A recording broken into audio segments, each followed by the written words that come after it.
Hi friend, welcome back to our channel. ఈరోజు మన కిచెన్లో హెల్తీగా గోధుమ పిండి కొబ్బరితో ఒక మంచి రుచికరమైన కేక్ రెసిపీని చూపించబోతున్నానండి. ఇంట్లోనే కొబ్బరి ఎక్కువ మిగిలినప్పుడు పిల్లలకు కొబ్బరి తినమంటే తినరు కదా. అలాంటప్పుడు ఇలా కొబ్బరితో స్వీట్ చేయండి, చాలా ఇష్టంగా తింటారండి. కేక్ అయితే ఇంకా ఇష్టంగా తింటారు. రుచి అయితే చాలా అంటే చాలా బాగుంటుందండి. పిల్లలు ఎంతో హెల్తీగా ఇష్టపడే ఈ కేక్ని ట్రై చేయండి. త్వరగా చేయడమే కాక చాలా రుచికరంగా ఉంటుందండి. మైదా పిండి లేకుండా ఇలా చేసుకోవచ్చండి. హెల్తీగా చాలా తక్కువ టైంలోనే ఈజీగా చేసుకోవచ్చండి. ఇంట్లో ఉండే ఇంగ్రీడియంట్స్తో ఇలా చేసి పెట్టండి, చాలా ఇష్టంగా తింటారు. మరి లేట్ చేయకుండా కొబ్బరి ఇంకా గోధుమ పిండితో కేక్ ఎలా చేయాలో చూద్దాం రండి. ముందుగా ఇక్కడ నేను ఒక మిక్సింగ్ బౌల్ తీసుకొని దాంట్లో 1 కప్పు గోధుమ పిండి తీసుకోవాలండి. ఇక్కడ నేను హెల్తీగా చేయడానికి గోధుమ పిండిని ఇలా జల్లించి తీసుకోవాలండి. అప్పుడే మనకు కేక్ మంచిగా వస్తుందండి. ఇలా బాగా జల్లించి తీసుకోవాలి. ఇలా జల్లించి తీసుకున్న తర్వాత ఎక్స్ట్రాగా మిగిలిన వేస్ట్ పార్ట్ని పక్కకు తీసుకోవాలండి. ఇప్పుడు మనం ఈ గోధుమ పిండిని పక్కకు తీసుకోవాలండి, పక్కకు పెట్టుకోవాలి. ఇప్పుడు ఇక్కడ ఒక మిక్సీ జార్ తీసుకొని దాంట్లో 3/4 కప్పు చక్కెరను వేసుకోవాలండి. దాంట్లోనే ఒక 3 నుంచి 4 యాలకులు వేసుకొని మంచిగా మెత్తగా గ్రైండ్ చేసుకోవాలి. ఇలా మెత్తగా గ్రైండ్ చేసుకున్న తర్వాత ముందుగా గోధుమ పిండి ఉన్న మిశ్రమంలో దీంట్లో వేసుకోవాలండి.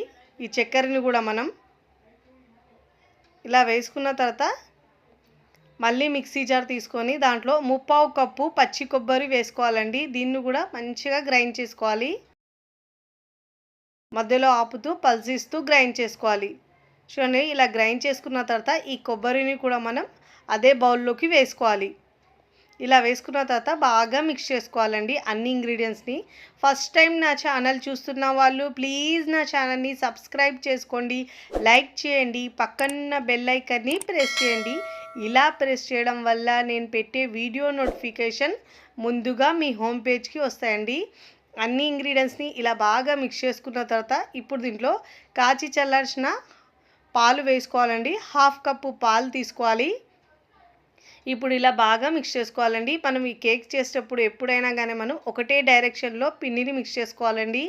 కట్ అండ్ ఫోల్డ్ మెథడ్లో, లేదంటే ఇలా స్పాచులతో ఇలా మనం రౌండ్గా, లేదంటే ఇలా విస్కర్తో రౌండ్గా మిక్స్ చేసుకోవాలి. చూడండి, ఇలా బాగా మిక్స్ చేసుకోవాలండి. ఇప్పుడు మనకు ఇంకా వాటర్ పడతాయండి. ఇక్కడ నేను కొద్దిగా వాటర్ వేస్తూ మిక్స్ చేసుకోవాలండి. మరీ పల్చగా కాకుండా, బ్యాటర్ మరీ హార్డ్గా కాకుండా వీడియోలో చూపించిన విధంగా మిక్స్ చేసుకోవాలండి. కొద్దిగా వాటర్ వేస్తూ మిక్స్ చేసుకోవాలి. చూడండి, ఇలా ఒకటేసారి వాటర్ వేయొద్దండి, కొద్దిగా వేస్తూ మిక్స్ చేసుకోవాలి. చూడండి, వీడియోలో చూపించిన విధంగా కన్సిస్టెన్సీ ఉండాలి. చూడండి, బ్యాటర్ ఇలా ఉండాలండి. ఇలా ఒకే డైరెక్షన్లో పిండిని మిక్స్ చేసుకోవాలి. చూడండి, ఇలా ఉండాలండి. రెబ్బెన్ కన్సిస్టెన్సీలో ఉండాలి పిండి. ఇప్పుడు ఇలా బాగా మిక్స్ చేసుకున్న తర్వాత ఇప్పుడు పక్కకు పెట్టుకోవాలండి. స్టవ్ మీద ఇలా వెడల్పు ఉన్న ప్యాన్ని తీసుకోవాలండి. ఇలా స్టాండ్ పెట్టుకొని ఇలా దీనిపైన ఇలా చిల్లుల ప్లేట్ పెట్టుకోవాలండి. పెట్టుకొని ఇలా మూత పెట్టేసి ఒక 15 నిమిషాల పాటు ప్రీహీట్ చేసుకోవాలండి గిన్నెకు. ఈలోపు మనము చిన్న గిన్నెలో చేస్తున్నానండి. మీరు కావాలంటే పెద్ద కేక్ టిన్లో అయినా కేక్ చేసుకోవచ్చు. నేను ఇక్కడ కప్ కేక్ లాగా చేస్తున్నానండి. ఇలా చిన్న గిన్నెలు తీసుకొని దీనికి మనం ఆయిల్ అప్లై చేసుకోవాలండి. చిన్న టీ గ్లాస్లో అయినా మీరు ఈ కేక్ని చేసుకోవచ్చండి. నేనైతే ఇక్కడ చిన్న గిన్నెల్లో చేస్తున్నాను. ఇలా బాగా ఆయిల్ అప్లై చేసుకొని ఇప్పుడు దీనిపైన మనం గోధుమ పిండిని ఇలా డస్ట్ చేసుకోవాలండి. ఈ వైపుల్లో పిండిని ఇలా డస్ట్ చేసుకోవాలి. చూడండి, ఇలా వీడియోలో చూపించిన విధంగా ఇలా డస్ట్ చేసుకోవాలండి. ఇదే విధంగా మిగతా గిన్నెలకు కూడా మనం ఇలా పిండిని డస్ట్ చేసి తీసుకోవాలి. అన్నీ ఇదే విధంగా చేసుకున్న తర్వాత ఇప్పుడు మనము ఈ బ్యాటర్లో ఇన్స్టెంట్గా అప్పుడప్పుడు చేస్తున్నాం కాబట్టి దీంట్లో బేకింగ్ పౌడర్, బేకింగ్ సోడా ఏమి యూజ్ చేయట్లేదండి. ఇక్కడ నేను ఈనో 1 ప్యాకెట్ వేస్తున్నానండి. ఇలా ఈనో ప్యాకెట్ వేసుకున్న తర్వాత దీంట్లో ఒక 3 నుంచి 4 టీ స్పూన్ దాకా వాటర్ వేసుకొని ఇలా బాగా మిక్స్ చేసుకోవాలండి. అప్పుడే మనకు పిండి ఫ్లఫీగా చాలా బాగా వస్తుందండి కేక్ అయితే. చూడండి, ఇలా ఒక 3 నుంచి 4 టీ స్పూన్ దాకా వాటర్ వేసుకొని ఇలా మనము బ్యాటర్ని ఒకటే డైరెక్షన్లో మిక్స్ చేసుకోవాలండి. కట్ అండ్ ఫోల్డ్ మెథడ్లో. ఇలా మిక్స్ చేయడం వల్ల మనకు కేక్ చాలా ఫ్లఫీగా చాలా బాగా వస్తుందండి. ఇప్పుడు ఇలా బ్యాటర్‌ని మిక్స్ చేసుకున్న తర్వాత ఈ బ్యాటర్‌ని మనం ఆ గిన్నెలోకి తీసుకోవాలండి కొద్ది కొద్దిగా వేస్తూ. ఇలా బాగా మిక్స్ చేసుకోవాలి. చూడండి ఇలా పిండి కన్సిస్టెన్సీ ఇలా ఉండాలండి. వీడియోలో చూపించిన విధంగా ఉండాలి. అప్పుడే మనకు కేక్ ఫ్లఫీగా చాలా బాగా వస్తుందండి. టేస్ట్ అయితే చాలా బాగుంటుంది కొబ్బరి యూజ్ చేస్తాం కాబట్టి. ఇప్పుడు ఈ గిన్నెల్లో బ్యాటర్‌ని వేసుకోవాలండి. ఒక ముప్పావు వంతు వేసుకోవాలండి. ఇలా అన్ని గిన్నెలకి మనం బ్యాటర్‌ని వేసుకొని తీసుకోవాలి. కొబ్బరి మిగిలినప్పుడు ఇలా చేసుకోవచ్చండి. పిల్లలకైతే హెల్తీగా ఇలా చేసి పెట్టవచ్చు మనం. కేక్ అంటే పిల్లలైతే చాలా ఇష్టంగా తింటారండి. ఇలా మనం ఇవ్వడం వల్ల కూడా హెల్త్‌కి చాలా మంచిది. ఇలా మనం బ్యాటర్ మొత్తం గిన్నెలోకి తీసుకోవాలండి. చాలా టేస్టీగా ఉంటుందండి. చాలా త్వరగా ఇంకా ఈజీగా చేసుకోవచ్చండి. ఎక్కువ ఇంగ్రీడియంట్స్ ఏం పట్టవండి. ఇంట్లో ఉన్న ఇంగ్రీడియంట్స్‌తో మనం ఈజీగా ఇలా కేక్‌ని రెడీ చేసుకోవచ్చండి. ఇప్పుడు పిల్లలకు హాలిడేస్ ఉన్నాయి కాబట్టి ఇలా చేసి పెట్టండి. చాలా ఇష్టంగా తింటారండి. ఇలా బ్యాటర్ వేసుకున్న తర్వాత గిన్నెల్ని మనం ఇలా ట్యాప్ చేసుకోవాలండి ఒక 2 సార్లు. ఏమన్నా ఎయిర్ గ్యాప్స్ ఉంటే పోతాయండి. ఇప్పుడు దీని పైనుంచి మీరు సన్నగా కట్ చేసుకున్న డ్రై ఫ్రూట్స్ అయినా వేసుకోవచ్చండి. నేనైతే ఇక్కడ టూటీ ఫ్రూటీ వేస్తున్నానండి. మీకు నచ్చిన విధంగా మీరు వేసుకోవచ్చండి.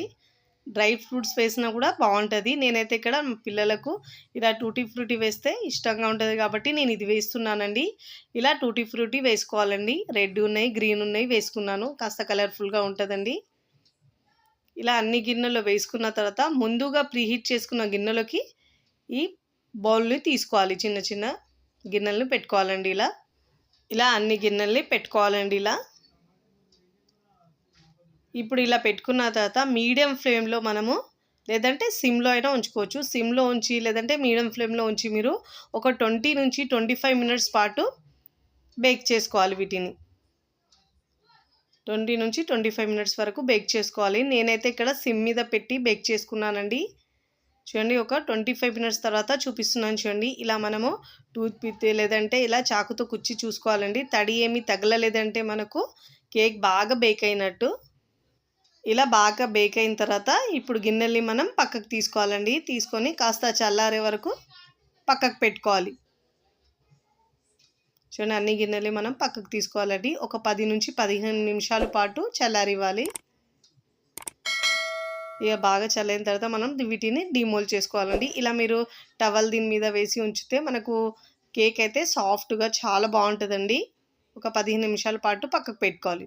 ఒక 15 నిమిషాల తర్వాత చూపిస్తున్నాను చూడండి. ఇప్పుడు కాస్త చల్లారిందండి. ఇలా చాకుతో ఎడ్జెస్ని కాస్త లూజ్ చేసుకోవాలి. ఇలా మనం ఎడ్జెస్ని లూజ్ చేసుకుంటే ఈజీగా మనకు కేక్ డీమోల్డ్ అవుతుందండి.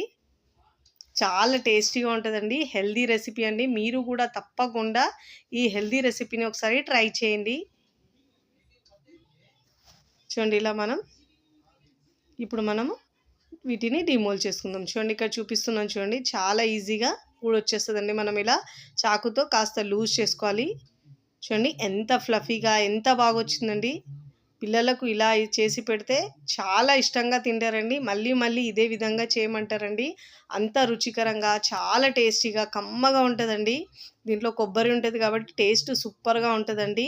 మీరు కూడా తప్పకుండా ఈ హెల్తీగా చేసుకునే కేక్ని ట్రై చేయండి. ట్రై చేసి ఎలా కుదిరిందో నాకు కామెంట్ ద్వారా తెలియచేయండి. చూడండి ఇంకా మరొకటి చూపిస్తున్నాను చూడండి ఎంత బాగా బేక్ అయిందో. చాలా బాగా బేక్ అయిందండి. తుంచి కూడా చూపిస్తాను మీకు ఎంత సాఫ్ట్గా వచ్చిందో.